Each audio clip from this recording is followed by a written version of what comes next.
نحمده ونصلي ونسلم على رسوله الكريم اما بعد فاعوذ بالله من الشیطان الرجیم بسم اللہ الرحمن الرحیم لئن شکرتم لازیدنکم صدق اللہ العظیم۔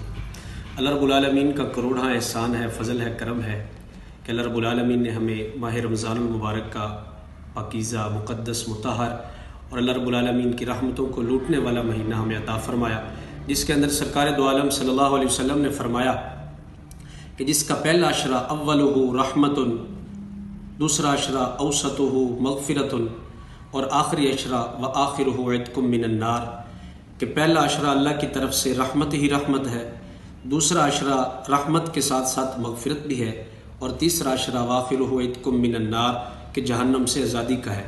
یہ اللہ رب العالمین نے ہمیں یہ مہینہ نصیب فرمایا ہے، تو ہم کوشش کریں کہ اس کی ایک ایک گھڑی، ایک ایک ساتھ ہم قیمتی بنائیں۔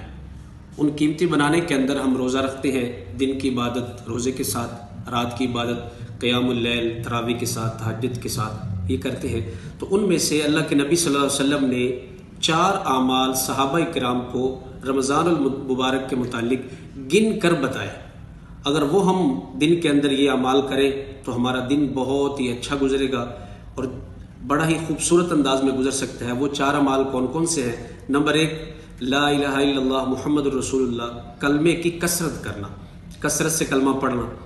ہم جتنا بھی ہے، جس طرح بزرگوں نے، صوفیہ کرام نے ایک تعداد بتائی ہے مسنون، کہ ہم 3 تسبیحات کلمہ شریف کی، لا الہ الا اللہ محمد الرسول اللہ، یہ پڑھ لیں۔ دوسری چیز ہے کثرت سے استغفار کرنا، کہ جتنا ہو سکے ہم استغفار کریں۔ یہ پڑھ لیں، استغفر اللہ الذی لا الہ الا هو الحی القیوم واتوب الیہ، یا کہ لا استغفر اللہ استغفر اللہ استغفر اللہ، یہ پڑھ سکتے ہیں۔ یہ بھی 3 تسبیحات ہم دن میں پڑھ لیں۔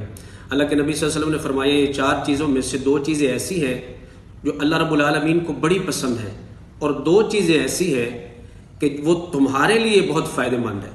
جو اللہ رب العالمین کو پسند ہے 4 چیزیں، کلمہ طیبہ کا کثرت سے ذکر کرنا، دوسرا کثرت سے استغفار کرنا، اور تیسری چیز ہے زیادہ سے زیادہ جنت کی طلب کرنا۔ وہ کس انداز میں؟ اللہم انی اسألک الجنہ، یہ ہم پڑھتے رہے۔ اور چوتھی چیز اللہ کے نبی صلی اللہ علیہ وسلم نے فرمایا کہ جہنم سے پناہ مانگنا، وہ ہم یہ دعا پڑھتے رہے، اللہم اجرنی من النار، اس کا اہتمام کریں۔ اور 5ویں چیز ساتھ ایڈ کر لیں کہ آقا مدنی کریم صلی اللہ علیہ وسلم کی ذات اقدس کے اوپر جتنا ہو سکے کثرت سے ہم درود پاک پڑھیں، بلکہ اس کی بھی وہی مسنون، جیسے لا الہ الا اللہ 3 تسبیحات اس کی پڑھ لیں، ایسے ہی استغفار کی 3 تسبیحات پڑھ لیں، ایسے ہی درود پاک کی 3 تسبیحات پڑھ لیں۔ آقا مدنی کریم صلی اللہ علیہ وسلم کے ہمارے اوپر اتنے احسانات ہیں، اتنے احسانات ہیں کہ ہم شمار نہیں کر سکتے۔ آج ہم مومن ہیں، اللہ کے محبوب صلی اللہ علیہ وسلم کی جتنی بھی بتائی ہوئی طریقے ہم تک پہنچے ہیں، اللہ کے محبوب صلی اللہ علیہ وسلم کا صدقہ ہے۔ تو جتنا ہو سکے حضور کی ذات کے ساتھ، جتنا ہو سکے ہمارا ایک ایک بال یوں سمجھے حضور کے احسانات کے ساتھ بندھا ہوا ہے، تو ہو سکے جتنا ہو سکے اس کا شکرانہ ادا کرتے ہوئے اب جتنا ہو سکے نبی علیہ الصلوۃ والسلام کی ذات کے اوپر درود پاک پڑھے۔ اللہ تعالی ہمیں عمل کی توفیق